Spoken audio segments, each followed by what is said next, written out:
deficit, though. We'll see what adjusts. Make something more important than it actually is, right? I don't want to create more hype than what is there. And we often talk about teams scripting plays to start a game. A lot of them script to start the second half, too. And they're scripting something that they expect to get them into the end zone and back into this game. We'll see if Breeze will try again on second down. And that one goes incomplete. He's maybe lucky it wasn't a fumble as he got hit as he threw it. We just saw another example of really good defensive football, which has led to the cushion that they have in this game. Got to him once again, knocked him on the ground, forced an incompletion. Yeah, they've set the tone. It's one thing to set the tone, another to come in here on the road and set the tone. And that will be incomplete as well. Trying to get it to Willie Snead there. And it brings up fourth down. Not only was that a 3-and-out, it was their third straight incompletion on this drive, and they didn't even think about trying to run the football. Now they have to give it up.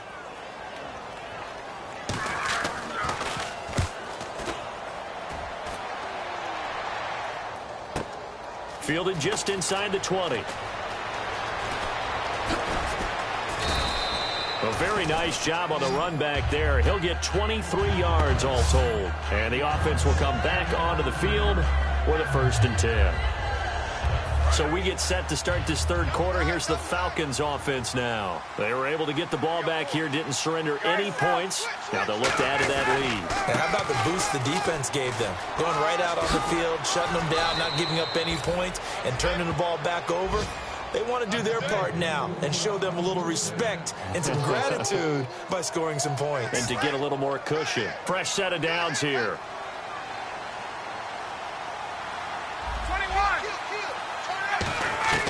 Now Ryan on first down. Hits his target. It's Taylor Gabriel. And he's going to get this inside the 30. They give him 14 yards that time and a fresh set of downs. Some think that teams really won't throw a slant route unless you have a receiver that has a lot of stature to him. But sometimes the little guys, they get lost in there. People can't really locate them, and they run that quick cut on the slant, and oftentimes they can turn it into big plays. A nice pick up there, 10 yards, and it'll move the sticks. One thing I can say pretty safely, that route is not called if you don't have a guy who can throw the ball and put some mustard on it. Because if you're going to lollipop it in the middle of the field, bad things usually happen. It takes a strong-arm guy who can rifle it in there, and they were able to successfully complete that one. They come up at an offset eye. Here's Ryan. His throw caught right around the 6. 18 yards there, and it'll be a 1st and goal.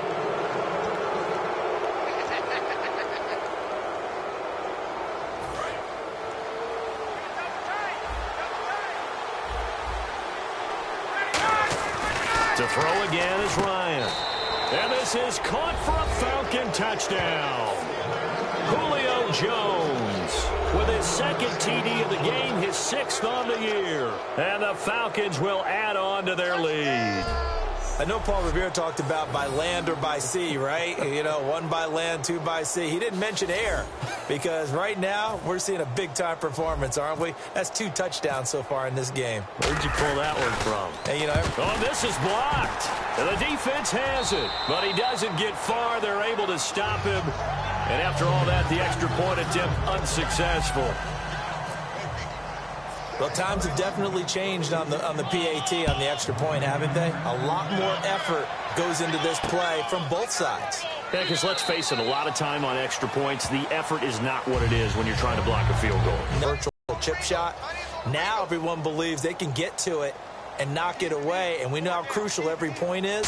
So the defensive guys, they spend a lot more time trying to get that done, which means there's more pressure on the offensive guys trying to kick it. Yeah, give him 4 yards there. It'll be 2nd and 6. But really, that was no surprise there. They've been running it well all game, and I know goals change all the time, but any team will take that type of run each and every time. Breeze to throw on 2nd down. And he's just going to get rid of this thing. To no one here. He throws it away. And now it's 3rd. And the offense looks to pick up the first here on 3rd after that incompletion. It looked like he might have had a window there, but the rhythm was just a little bit off. Certainly was, because everything that has to come together to get a pass completed, yeah, you're right. The sync just wasn't there. And this time he's got the hook up. It's complete. He gets 7 out of it, and he also gets a first. I know many people like to throw to the tight end, maybe in a little flexed out position because he creates mismatches with his size. But slot receivers do the same thing with their quickness, their speed, and their route running savvy. A 10th carry here for Mark Ingram. And running room scarce here. He's going to be stopped in his tracks at the line of scrimmage. Well, praise has to go to the guys on the offensive line because they've had a very nice, productive day running the football. How about that poor defensive line? They've been knocked around the entire game, and while they slowed them down on that run, can they continue to do so? Because they haven't had much success throughout this ball game. 1 yard, the official pickup there, so it's going to set up 3rd and 9.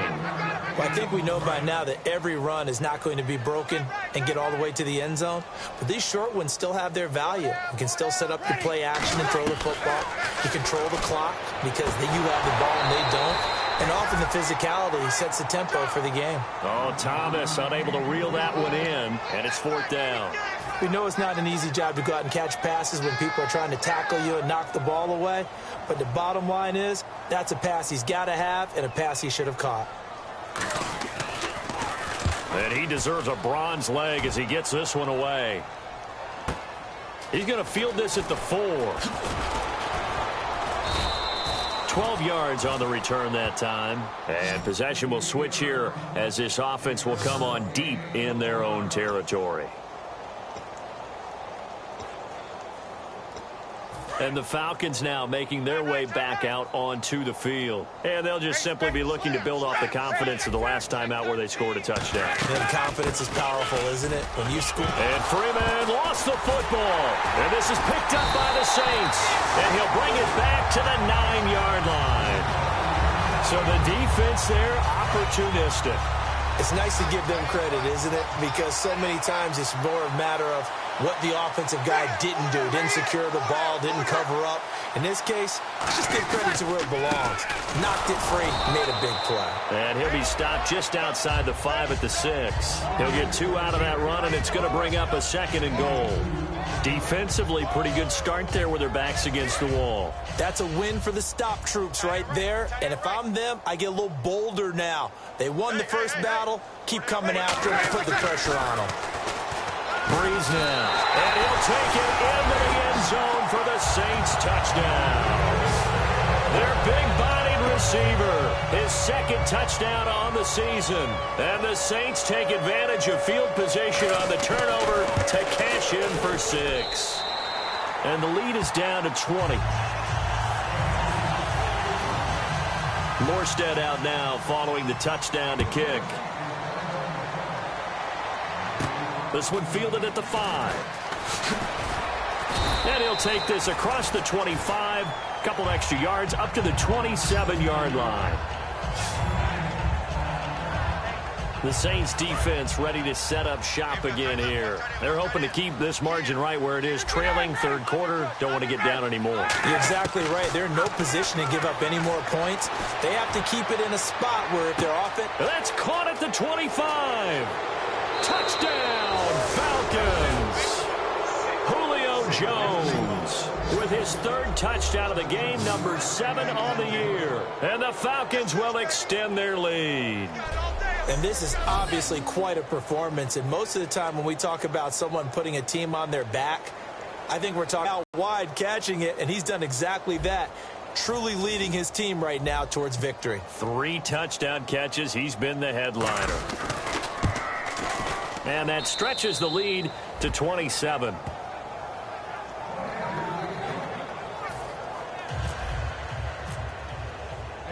And after the touchdown, here's Bryant now to kick it away. This fielded a few yards into the end zone. And good starting field position. He'll get this one all the way up to about the 35-yard line. And now the Saints get set to trot out there. And they're going to need another score. Got one last time, but still down here. When you're playing catch-up, every possession becomes crucial, doesn't it? It's vital. Get back out on the field, punch it in the end zone again. They know it's not easy, but what they do have to... And now off to the races, down the right side. Touchdown, New Orleans.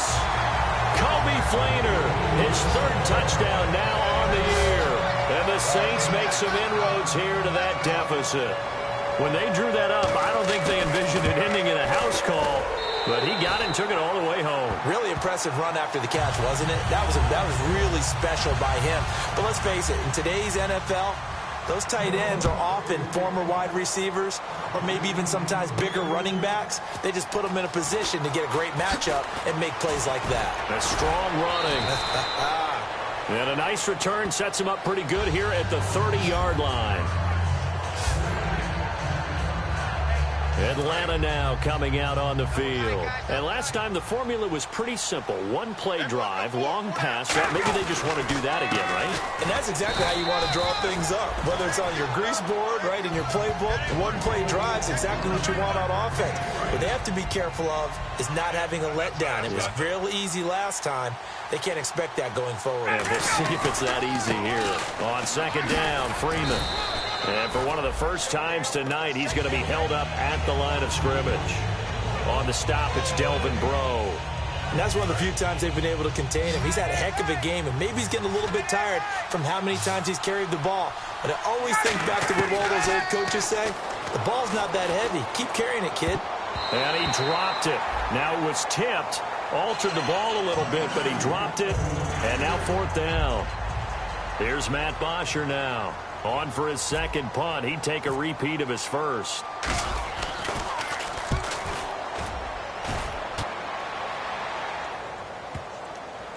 And a nice job here to down this one right on the 5-yard line.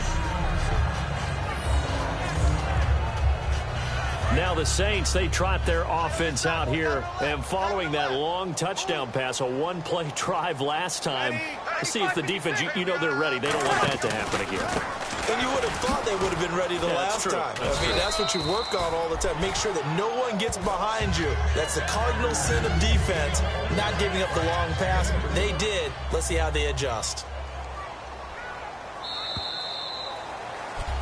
Back now here live in New Orleans.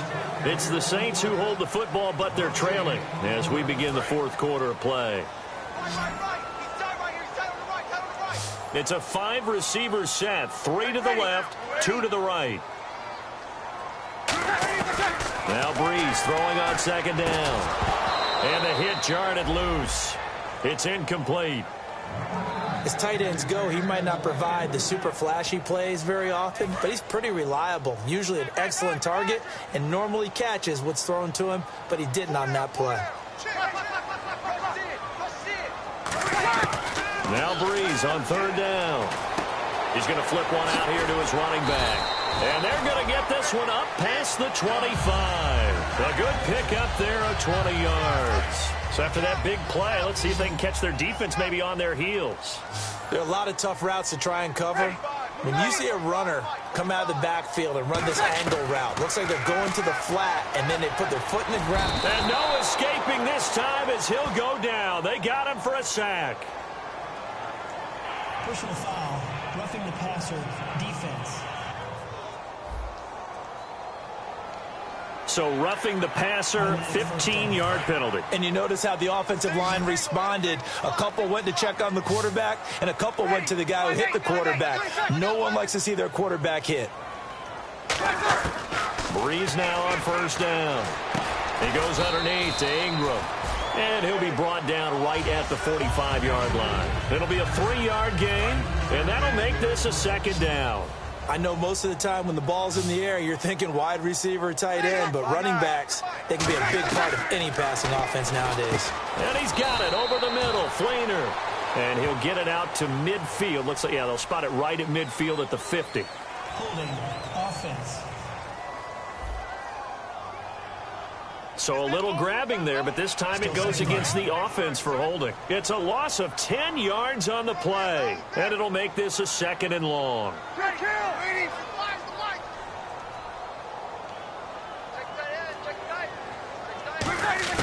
Again, they'll throw with Breeze. Thomas has got it, complete. And he'll get it out a couple yards shy of midfield at the 48. It'll be a pickup of 13 on the play, and that'll lead here to a third down.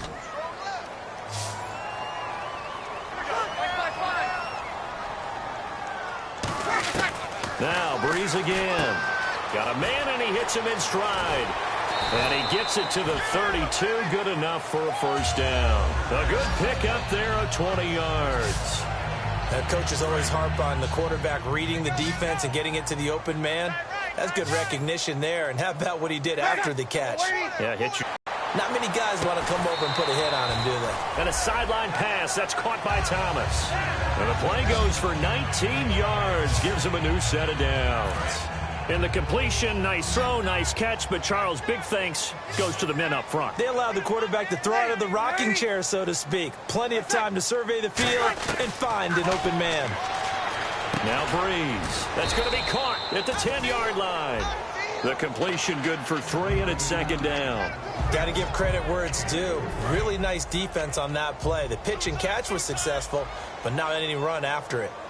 They come out here in the eye. On second down, Ingram churning. He lost the football, and the Falcons grab it. And a big turnover there as his guys will get the football back. All right, you've had to put up with me in this booth. I'm going to try and be simple this time and succinct. It simply has not been their night. No, I think that fumble's kind of indicative of how this whole evening's gone, isn't it? Without a doubt. I mean, they've tried, but nothing has ever really taken throughout the game. That's why they're down so big. The fourth quarter here, they've got the lead. They want to keep it on the ground. That's what they're doing. Smart football. Keep the clock grinding. Keep it going. But you got to figure now, they're going to see more people stacked up at the line of scrimmage as they try and bleed it out. He was trying to hit Taylor Gabriel that time. And it's third down. When defenses get to the quarterback that quickly, a lot of times it's called a jailbreak.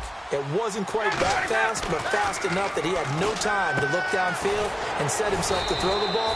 And as he tried to do that, he was hit, and it forced an incompletion. A good pickup there at 22. He's played a great game. It continues right there, even with this lead, confident to throw the pass and have the reception made. There's no doubt who the leader of their team is there? There's no doubt who they want to ride all the way to the finish, because strategy would tell you run the football, run the clock down. Instead, they're letting him throw it because they feel that confident in what he's getting done. A really nice gain of 25 yards. Well, that was a great example of what we've been told from the time we first put on pads as little guys in the backyard. Effort will be rewarded if you keep giving it.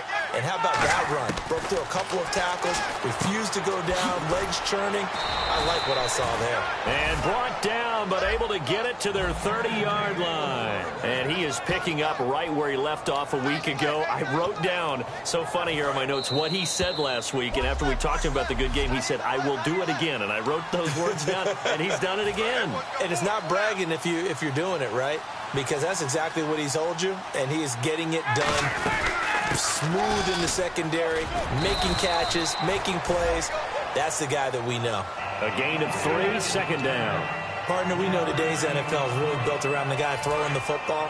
But these short runs, they still pay dividends because they can take their toll on a defense, and they can add up as the game goes along. You control the clock, you control the ball, and that way you often control the game. 3 yards on the pickup. That's going to set up an interesting third and about 4 to go. And Brandon, is really no surprise to see them running the ball here. They've got the lead. There's not much time left. They just want to keep the clock moving and seal the win. Here's Ryan. He's got Sanu. And he picks up the first down yardage as he takes it down to the 16. Now, after the completion, we're going to get a timeout, an injured player. Well, he gets attended to. We'll step aside.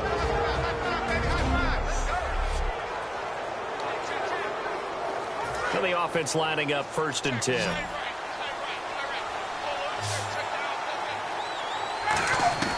Ryan wants to throw it. Sanu with a grab over the middle. And he's able to work it here to the 8-yard line. A good pickup there. 8 yards on the first down completion. And now this is back-to-back weeks that he has treated us with a really solid performance. We know he's great. We expect it. But this is pretty special what we're watching here. We're watching a guy in total command of every situation, throwing the ball well, guiding his team, moving them. This is a whole lot of fun to watch. That was fun last week. Sometimes it feels like we're at all these games. They're going to hurry back to the line now. I'd have to say they're feeling like they are in rhythm right now. Things are in sync, aren't they? Team's winning, got a nice little margin on the scoreboard, completing some passes, and they just completed another. And he's got it. star receiver. It's Jones for the Falcon touchdown. Julio Jones with a career-high 4-touchdown game. And the Falcons will add on to their lead. And to me, that touchdown allows you to start grinning widely on your sideline. I think they pretty much locked this one away. Yeah, that's the clincher, the proverbial icing on the cake, if you will. And that stretches the lead to 27.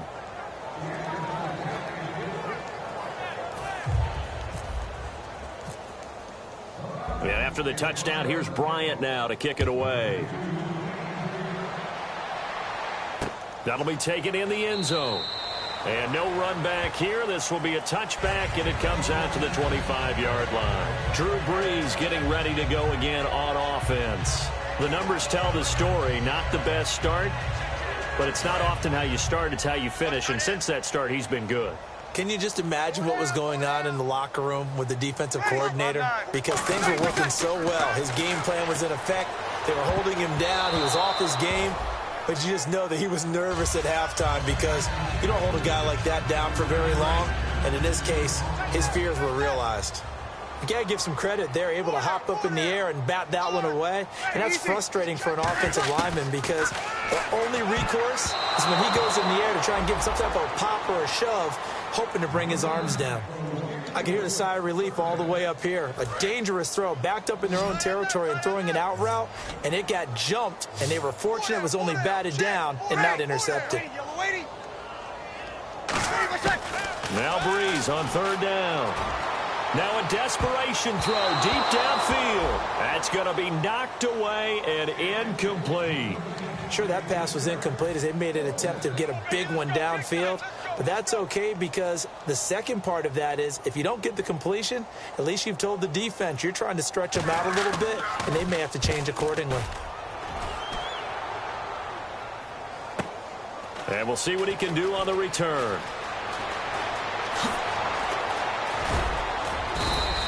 Excellent work on the run back there, 33 yards. And possession will change here with very little time remaining in this contest.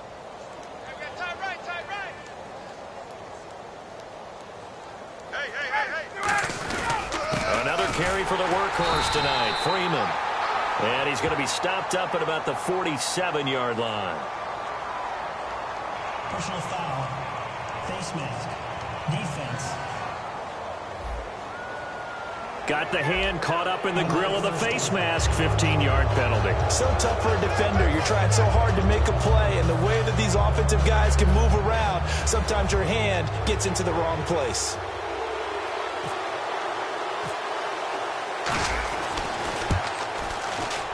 And this is right down the middle as he puts it through.